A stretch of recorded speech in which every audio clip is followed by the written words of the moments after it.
अजितदादा हे नाव आणि वेश बदलून जात होते असे विरोधक म्हणतात। यावर खासदार प्रफुल्ल पटेल म्हणाले की विरोधक जे किरकोळ गोष्टांवर चर्चा करतात यावर मला कोणतेही भाष्य करायचे नाही। अजित पवार यांच्यासारखा मोठा नेतृत्व महाराष्ट्राला लाभलेला आहे आणि ते उपमुख्यमंत्री आहेत, त्यांच्यावर अशी खालच्या स्तराची टीका करणे योग्य नाही असे प्रफुल्ल पटेल म्हणाले। बदलून आहे, नाव बदलून जात होते। अजितदादा म्हणतात की सिद्ध झाले तुम्ही राजीनामा द्या, काय सांगता?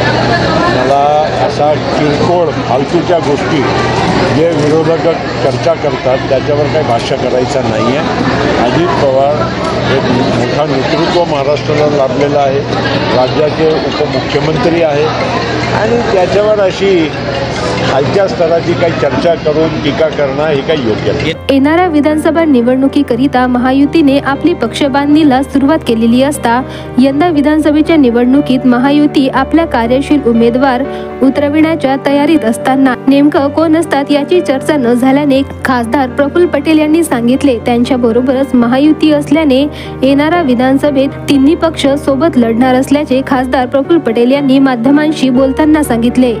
युती आहे त्यामध्ये जे पक्ष आहेत त्यांनाच ते सीट देण्यात येणार अशी प्रथम चर्चा झाली आहे। असं प्रथम चर्चामध्ये तिन्ही पक्ष एकत्र लढेल आणि योग्य रीतीनं सीटाचा वाटप होईल एवढी चर्चा झाली आहे। सीट कोणी लढावी हे काही अजून ठरलेला नाही।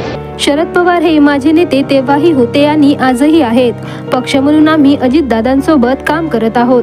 आदरणीय नेत्यांचा सन्मान कमी होऊ द्यायचा नाही हे माझ्या मनात सुद्धा आहे असे वक्तव्य खासदार प्रफुल्ल पटेल यांनी शरद पवार यांच्या संदर्भात केले। की आम्ही शरद पवार यांच्याकडून शिकलेलो आहोत तोडीफोडीचे राजकारण।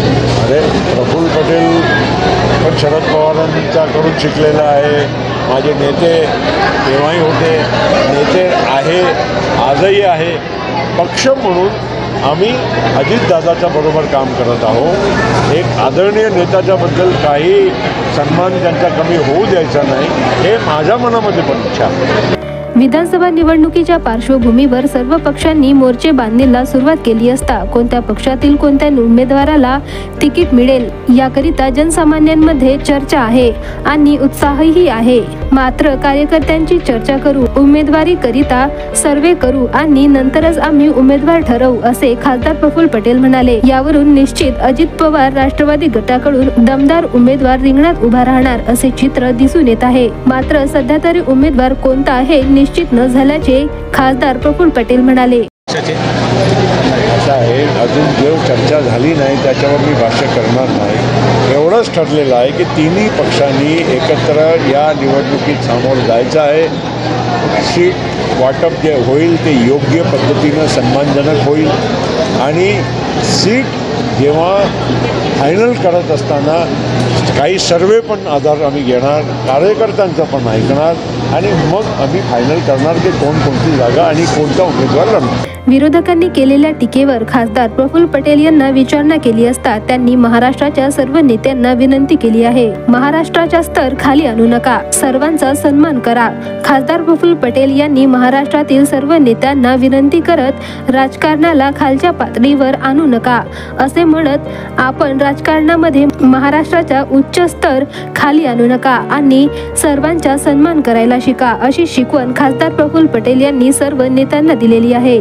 गृहमंत्री म्हणजे पेनड्राईव्ह वार सुरू आहे, मागच्या आरोप असं आहे बघा, हे महाराष्ट्रामध्ये माझी विनंती आहे सगळ्या नेत्यांना ते आपला स्तर आता बनवून ठेवा। हे काय राजकारण इतकं खालच्या पातळीवर नको घेऊन जावं, त्याच्यामुळे महाराष्ट्राच्या बदनामी होते आणि म्हणून माझी सर्वांना विनंती आहे। तर माजी मुख्यमंत्र्यांनी पण एक तर तू राहील नाही तर मी राहील असं देवेंद्र फडणवीसांना कोण काय बोललं त्याच्यावर मी भाष्य करणार नाही। माझी सगळ्यांना विनंती आहे, सगळ्या पक्षांच्या सगळ्या नेत्यांना की आपण राजकारणामध्ये महाराष्ट्राचा जे एक उच्च स्तर होता त्याला खाली आणू नका आणि सगळ्यांचा सन्मान करायला शिका। छगन भुजबळ कार्यक्रमाला अनुपस्थित होते। याबद्दल प्रफुल्ल पटेल यांना विचारणा केली असता ते म्हणाले की छगन भुजबळ साहेब आमच्या पक्षाचे ज्येष्ठ नेते आहेत, आम्ही सगळे मिळून येणाऱ्या विधानसभेच्या निवडणुकीत ताकदीने लढणार आहोत। दौऱ्यावर मात्र त्यांच्यासोबत छगन भुजबळ नाही आहेत दौऱ्यामध्ये। बघा काही पण तुम्ही लोक अर्थ अनर्थ काढू नका. आम्ही सगळे छगन भुजबळ साहेब आमचे पक्षाचे ज्येष्ठ नेते आहेत.